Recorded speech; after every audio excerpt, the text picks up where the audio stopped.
All right. Thank you all for joining us today. We're going to get started in just a moment. This webinar is the K-12 Infrastructure Briefs Debrief. In a moment, we're going to do some quick introductions.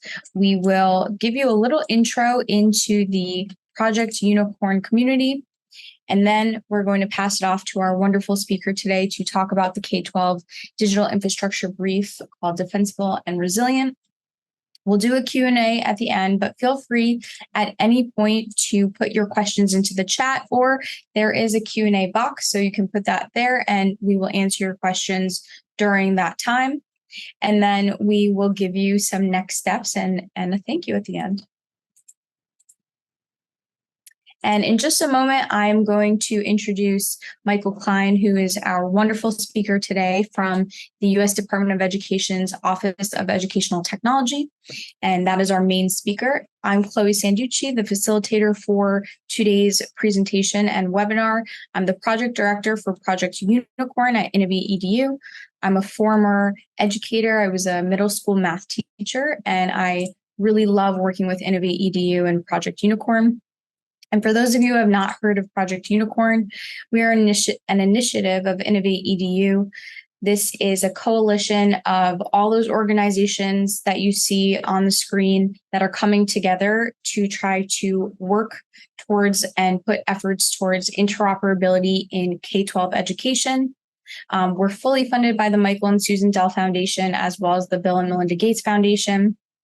And again, we are putting out resources and we're supporting vendors, states, school systems, specifically on data interoperability in K-12. And just to remind everyone, our definition of interoperability is the seamless, secure, and controlled exchange of data between applications. We would love for you to keep in touch with us and to get updates on different events that we're having, webinars, and resources that we put out there. So if you're interested in getting those updates, feel free to sign up on the link that we just put into the chat so that you can keep in touch with us. And I'm now going to pass it over to Michael Klein, the Digital Infrastructure Fellow for the U.S. Department of Ed and the Office of EdTech. Thanks for joining us today, Michael. Absolutely. It's wonderful to be here and to get to hang out with the Project Unicorn team and community. So as you mentioned, I'm Michael Klein, Digital Infrastructure Fellow at the U.S. Department of Education in the Office of Educational Technology. It's been my pleasure to work with the department to put out some digital infrastructure briefs. We're going to talk about two of them today, mostly focusing on our cybersecurity brief, which we call Defensible and Resilient, and then at the end, touching on our brief that addressed interoperability as well.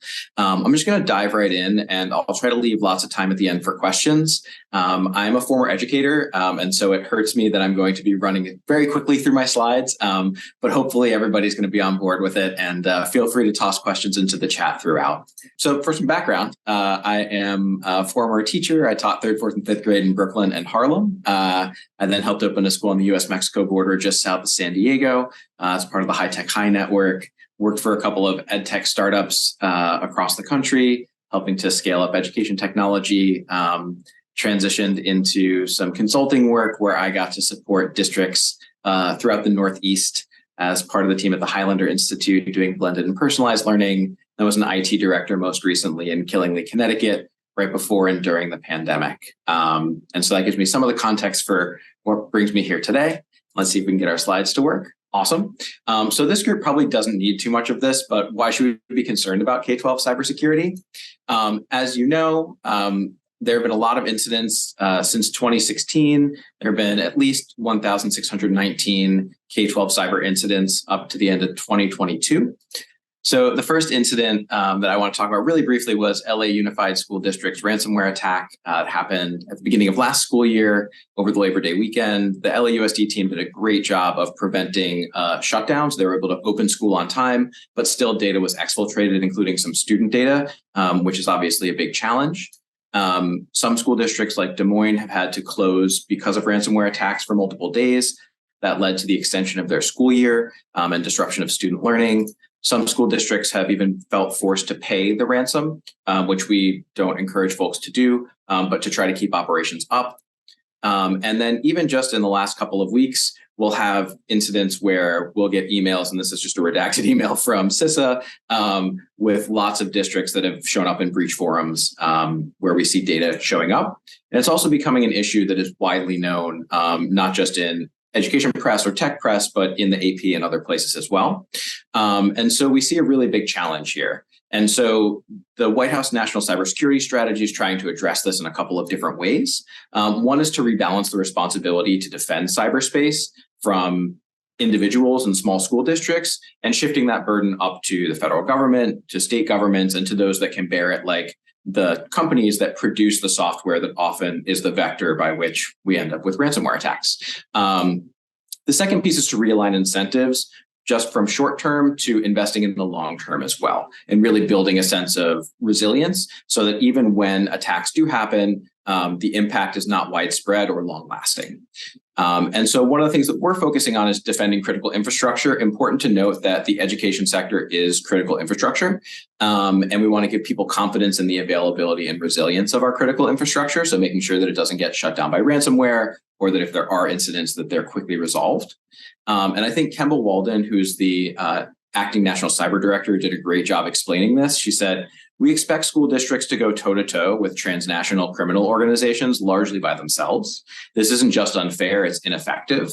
The biggest and most capable and best positioned actors in our digital ecosystem can and should shoulder a greater share of the burden for managing cyber risk and keeping us all safe. And that includes the federal government." And so for us, what that means right now is that we're bringing the whole of government approach to this. So we're elevating the importance of K-12 cyber. We were fortunate enough to have an event at the White House where First Lady Dr. Jill Biden, as well as Education Secretary Cardona and DHS Secretary Mayorkas, provided remarks and made clear to folks why K-12 cybersecurity is so important.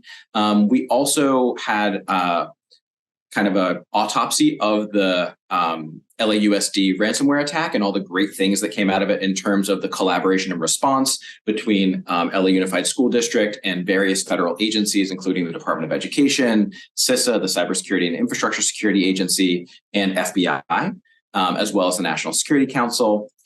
We highlighted some really great examples at the state and regional level of people who were doing great work around K-12 cybersecurity, which we'll highlight a little bit later in the webinar. And then we also had folks there from the private sector, from ed tech companies, talking about the ways that they're trying to better support our school districts and our state agencies around cybersecurity. So really bringing a whole of government approach and lifting and elevating the importance of this issue. And if you haven't gotten a chance, definitely check out the webinar, especially the first 15 minutes with the First Lady and the two secretaries, really giving some wonderful remarks. The second thing is kind of a technocratic solution, which is something that's actually quite important here too.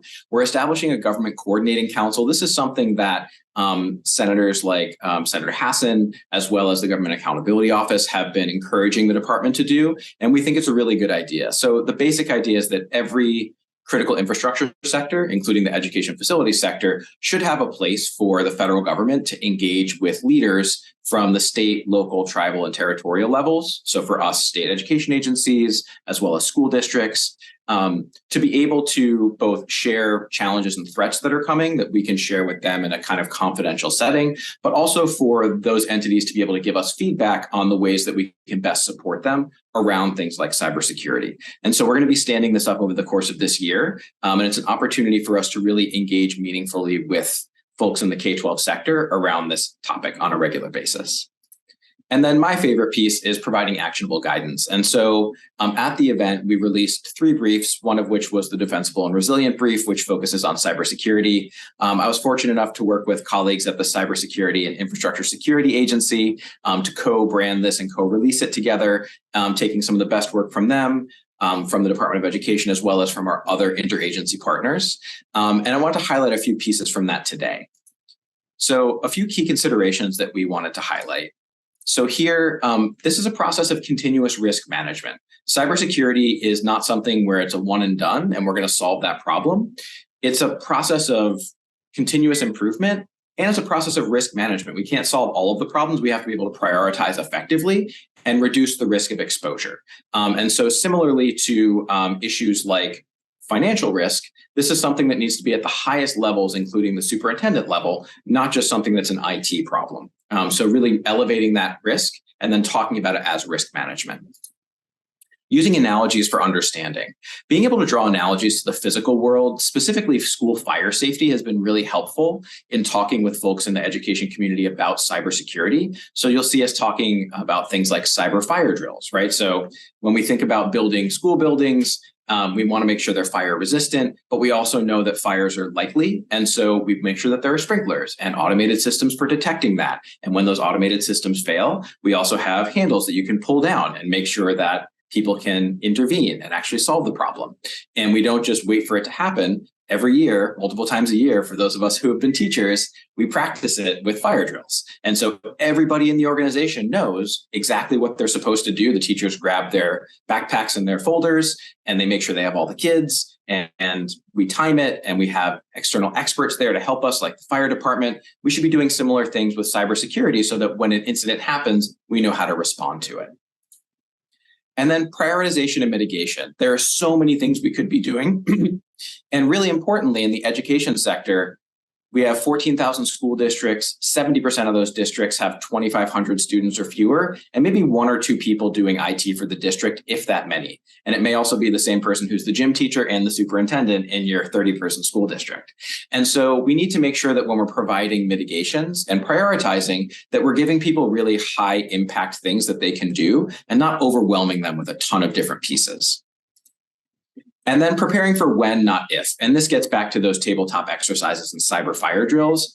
The likelihood is that everyone is going to experience a cyber incident. And if you haven't yet, it's likely it'll be pretty soon into the future. So we want to be prepared for when that does happen. So we practice restoring our systems from backup and doing those tabletops. And then finally, really highlighting that vendors have a key role to play.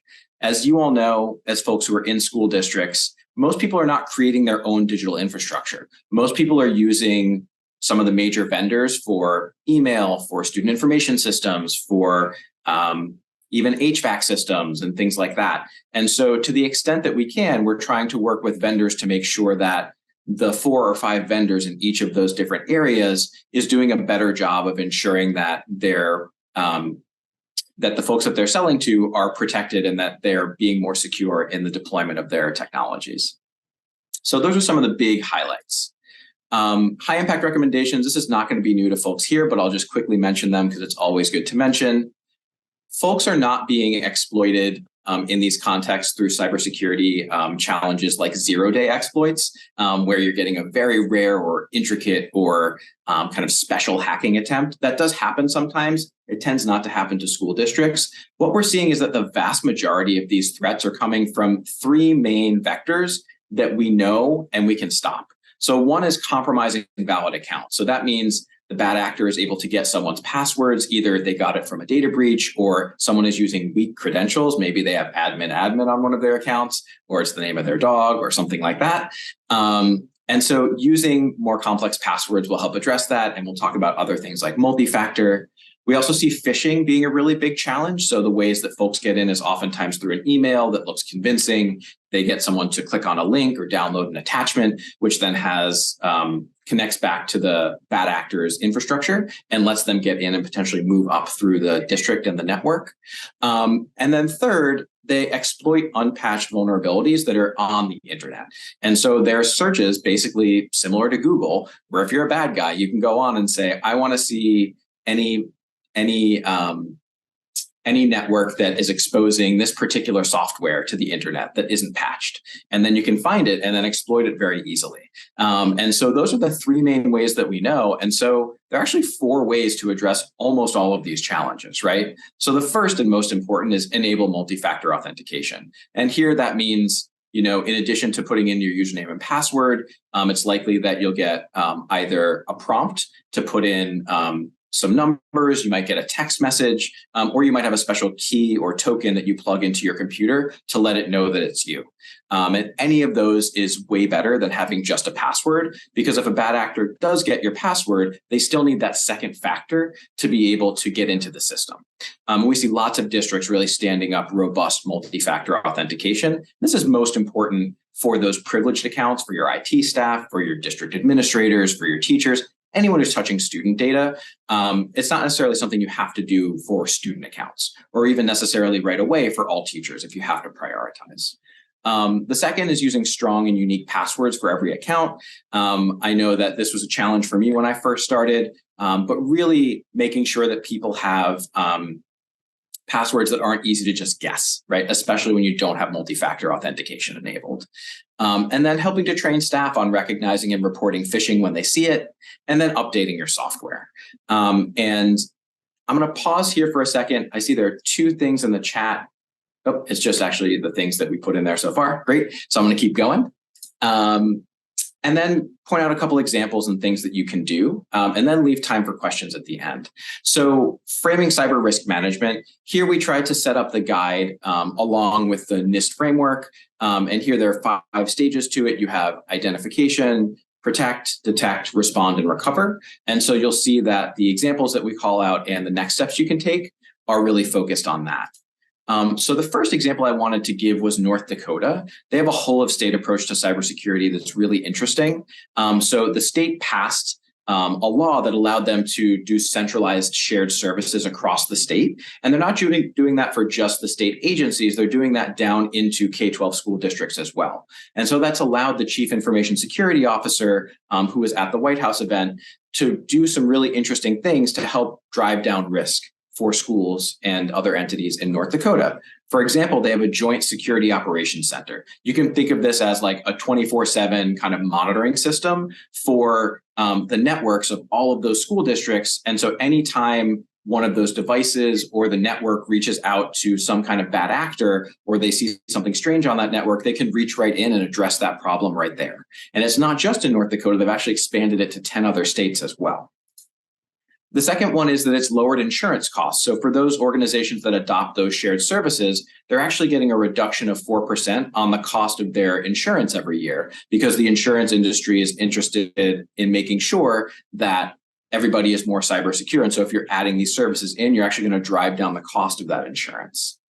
And then the third thing is third-party risk assessment. And this is basically a way to assure that when a vendor comes into a school district or a state agency, that they are not bringing you're doing the best possible job to make sure they're not bringing insecure products into the state. And so the state is now vetting all of those vendors. And some of them are able to go through quickly if they have a certification already, like FedRAMP, StateRAMP, or HITRUST.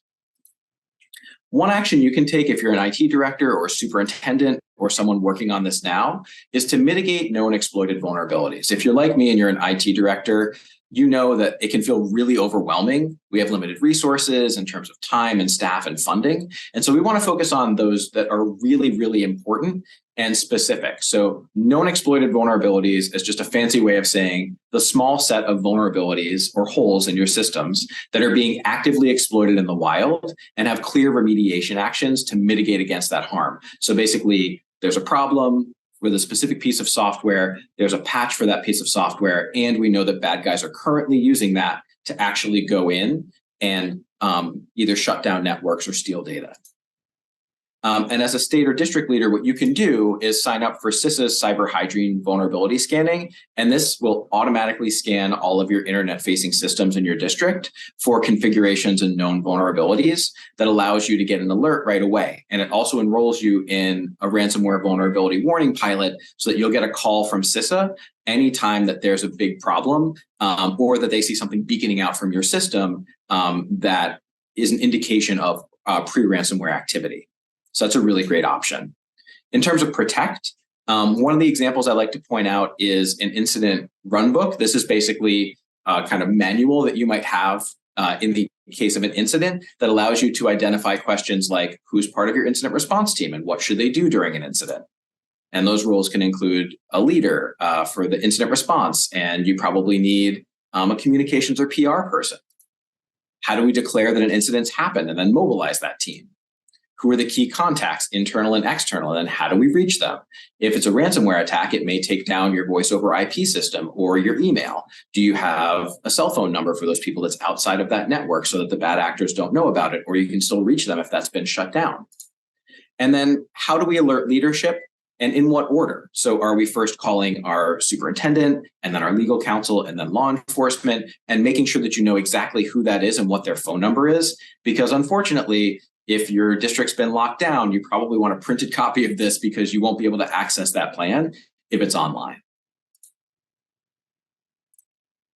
And then in terms of free actions to take, I'm going to skip this one. It's great. If you don't already have DNS protection, you can sign up for free for this malicious domain blocking and reporting service. And it's like I said it and forget it, but I don't want to spend too much time on that because I know that we're going to run short on time. In terms of detection, for examples, we have the Connecticut Education Network, which provides a number of cybersecurity services at no cost. So in addition to providing kind of low-cost internet, they bundle in DDoS mitigation. And so that means that if a lot of computers are calling back to your network to try to shut it down and overwhelm it, this will prevent that from happening. And that's one of the main attacks that we see happening against school districts. Sometimes it's even just a student who's really frustrated about having to take a test. We see this a lot during state testing times, where students can pay a few dollars and have the network taken down with a DDoS for hire. And so having a mitigation like this can be very helpful. They also provide filtering for us. When I was a district IT director, that put us in line with SIPA, which is required for all school districts to filter out inappropriate content for students. And then finally, a DNS firewall. And a free action to take, if you haven't already, I would definitely recommend joining an information sharing and analysis center. This is basically a place where you can go to get information about the threats that are out there and incidents that have been happening frequently. CISA funds one called the Multi-State Information Sharing and Analysis Center, or MSISAC. It's free to join for all school districts, state agencies, as well as towns. And it allows you to access a number of free services, including vulnerability assessments.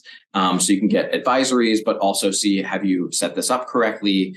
And you'll get a list of domains to block and things like that. And in terms of another example of responding, North Carolina has a really innovative approach that I would really encourage other states to look at. They've been able to do three really interesting things that combine really effectively. So they have their own state-level information sharing network.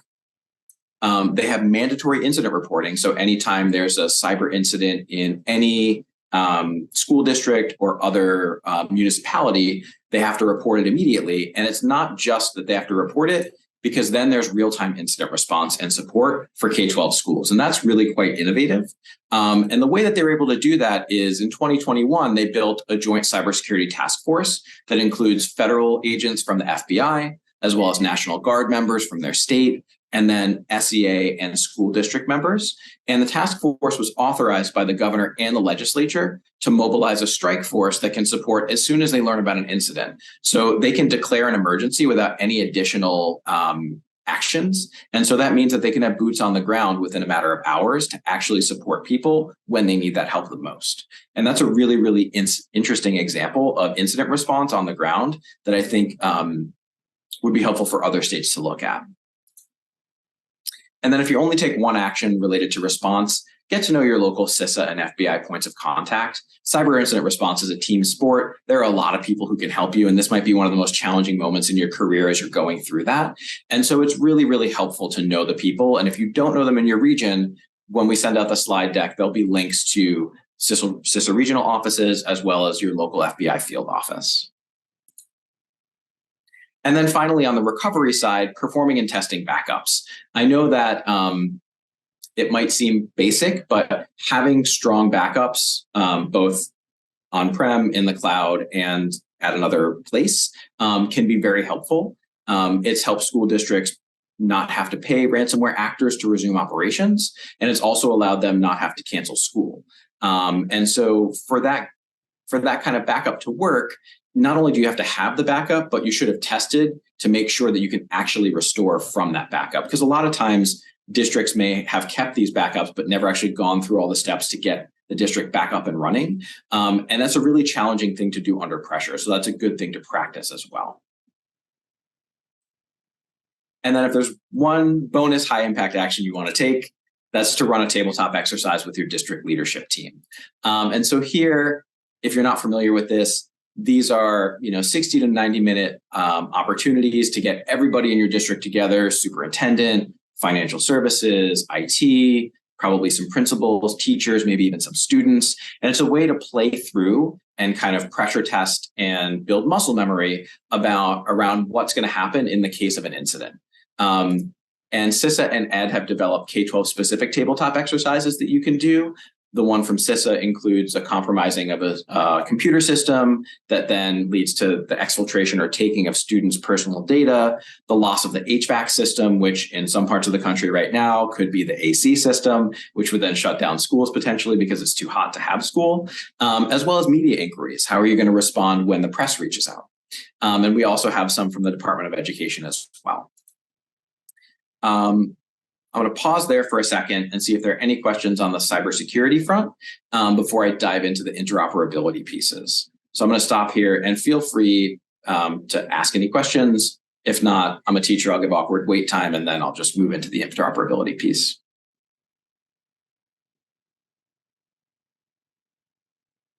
Okay, I'll keep plugging away. So interoperability. This is probably why the crew here is excited, because obviously cybersecurity has a direct relationship to interoperability. Some of the examples we point out here have to do with state agencies. So we saw how Wisconsin state agency was able to save time and money using interoperability. One thing that they did is they were able to partner with their local agencies and nonprofits and vendors to implement systems that save time and money while improving their data quality and operational efficiency. And so they did that in a few steps. So in 2016, they introduced the WISE Data EdFi integration project as a new way to collect the required information for federal and state data requirements, and using a cohesive interoperability framework for that. That was really helpful in collecting that data and starting to analyze it. So then financial data was added as well. And by collecting that additional data, they also required student information system and financial data system vendors, as well as others, to use the EdFi interoperability framework. And the reason that was important is that it allowed the districts to push that data to the state from their vendor systems through an API. So they didn't have to export that data insecurely and send it in an insecure way. They were able to get that data securely from the vendor with the right information to the state, just with the fields that they needed.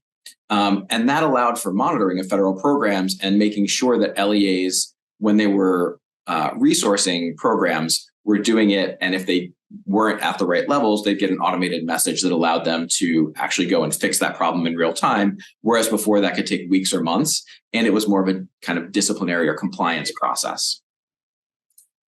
And then finally, they were also, during the COVID pandemic, and this was super important, able to ensure that there was accurate student immunization records to meet the school immunization requirements. So not only were they using education systems, but they were able to integrate with the Department of Health Services to grab the data securely, pass it back to the LEAs through their student information system, and make sure that students were coming to school with the correct vaccinations to make sure that everybody was safe. And so this is, your normal vaccinations that you need to start kindergarten or that you have throughout. So it's a really interesting example from Wisconsin. If there are any vendors on the call, the things that they can do, which I know the Project Unicorn team will highlight in just a little bit as well, is make sure that they're complying with the FTC's guidelines around COPPA, the Children's Online Privacy Protection Rule or Act. And there's a compliance plan that they can take a look at. And then there are multiple Project Unicorn resources, including the interoperability rubric that they can use to self-assess and then improve. They can take the vendor pledge, which allows them to commit and show that they are going to provide that interoperability at no additional cost, and then also get certified. So they're able to, and they're able to get access to that certification by taking the pledge. And then one other example before we move into a quick thing on student privacy, and then I stop talking. So One district that we appreciated that was doing some really interesting work on visualization was Highline Public Schools. And their kind of district pledge was to know every student by name, strength, and need so they can graduate prepared for the future they choose. Had a chance to speak to Dr. Rebecca Kim, who's the former executive director for teaching, learning, and leadership there. And she thought that this would be something they could address by answering one profound question. What would a strengths-based profile for teachers and students look like? That strengths-based profile combined with capacity building around data literacy would then empower stakeholders to answer the question, now what? And so specifically what that looked like in the district was a student profile that pulled in information about their academic understanding from assessments. It pulled in their grades. It pulled in both local and state assessments, as well as socio-emotional learning, attendance, behavior, demographics, and interests. So everybody had a sense of who that student was as a full person, and was able to work with that student on achieving their goals and visualizing from all of these different systems. And that's where the interoperability piece really comes into play. Understanding who that student is and being able to pull from those disparate systems in such a way that makes it easy for teachers to actually take action on that data. And then student data privacy, since I know we have Steve Smith in the audience, wanted to give a quick shout out to the Student Data Privacy Consortium. It was founded in 2015, and it's a collaborative of state agencies, regional agencies, and districts, vendors, and policymakers to address interoperability and data privacy concerns. Really, data privacy is the main focus. They have lots of districts involved. I'll put the stats up here. But most importantly, they developed the National Data Privacy Agreement to streamline procurement and set common expectations. And importantly, there are also supplemental state terms. So any states that are interested can make sure that they have not just the federal privacy laws addressed, but also state privacy laws. And then one specific state example is New Hampshire, where they were able to set statewide expectations and support for student privacy. And there, the folks who joined together to make this happen were Josh Olstad and Pam McLeod. And it was in response to a House bill around data privacy and cybersecurity. And so one of the things they did was they joined together, and every district pays $1.10 per student. The 82 districts in the state then are able to join together. They pay a consultant that negotiates with the vendors, and it gives them greater leverage, because going it alone would mean every individual district has to try to fight for these privacy guarantees that would be much more challenging. And so here they've kind of banded together to address that challenge. And they now have that template shared with 4 other New England states, and they have privacy agreements with over 1,300 products. So we're seeing a lot of progress there. And so those are just some different examples of kind of the nexus of cybersecurity, interoperability, and student data privacy. And so I want to kind of stop there and give folks an opportunity to ask any questions that they might have, or just jump in and give us any thoughts you have too. A few questions as more roll in. So again, feel free to put them into the chat box or the Q&A. But one question is, there were a lot of different great examples of states and districts given during this presentation. So where can people refer back to these examples of what the states and the districts have done as good examples? Where can they find those? Yeah, absolutely. So the link that was shared, and we'll make sure that you have it as well, is the infrastructure page on the Department of Education website. So it's tech.ed.gov/infrastructure. And that's where we have all of those infrastructure briefs. So the Defensible and Resilient brief for cybersecurity. We have another brief focused on accessibility, we will have one focused on accessibility, but we have one currently focused on bandwidth and broadband. And we have another one focused on interoperability, privacy, and making data more usable. And that was all 3 of those were pulled from in this example. Great. And this is a bit, it kind of goes off of what you were just saying, but if there are main takeaways from the briefs, just a few short sentences, what would those main takeaways be? Absolutely. I'd say there are several. One would be that cybersecurity is not just an IT problem. Cybersecurity is an executive level risk management problem, which means that we need superintendents and school boards more actively engaged in this work to empower the folks who are the subject matter experts, like your IT directors and CTOs, to be able to step into that work most effectively. And I think we are seeing more and more of that as we move forward. And then I think another piece is that no district can do this alone. And so making sure that you are in community and collaboration with folks within your state agency, as well as other institutions like MSISAC for information sharing, and CISA for the federal level, to really help you kind of prepare yourselves, as well as the Department of Education.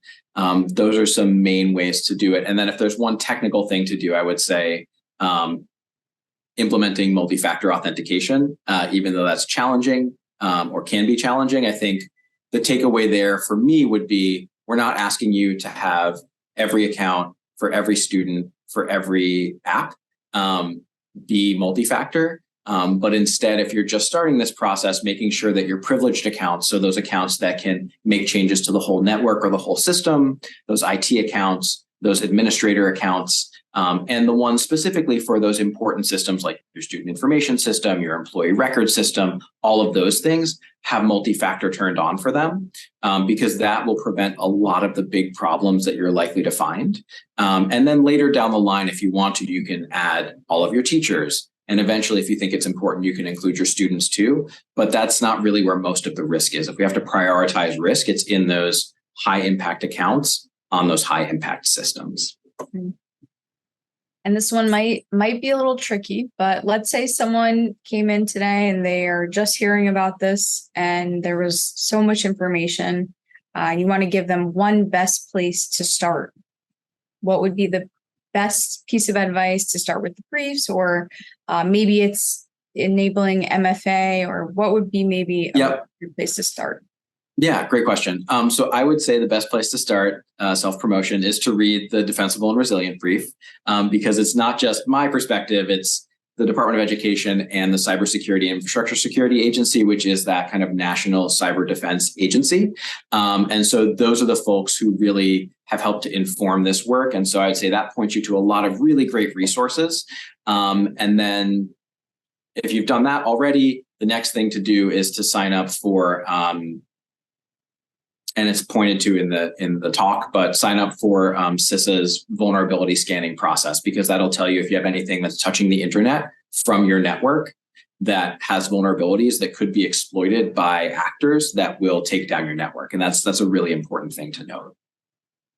And Will, if we can just put the link to the briefs back into the chat so that everyone has it to finish up today. If you have any other questions for Michael, feel free to put them in, or you can continue to reach out to us. We'll make sure to get that question to Michael. But we want to thank you all for joining today. We're going to wrap up with a couple of resources from the Project Unicorn side. So we have a bunch of resources on our site, also on our YouTube channel. This webinar will be on our YouTube channel. So if you think someone missed it today, that would really be beneficial that they got this information. You can share it with them. A few of our resources, and they're pretty quick and quite digestible 1-2-page resources. One of them that is very helpful for the information that was shared today is the privacy, security, and interoperability. Thinking about how all of this matters and works together in your ecosystem. And also the Privacy Jumpstart Guide. This was something that we recently updated, making sure that all the information is up to date. So this is another great place to start if you're looking for just an entry point to this information. And lastly, Mike actually said this before, but you can join our community, the Project Unicorn Pledge. That's a great way to get involved with interoperability and to get all the information and benefits of being a Project Unicorn Pledge signatory. And we want to thank you all so much for joining us today. And thank you so much, Michael, for joining us as well. And thank you, everyone.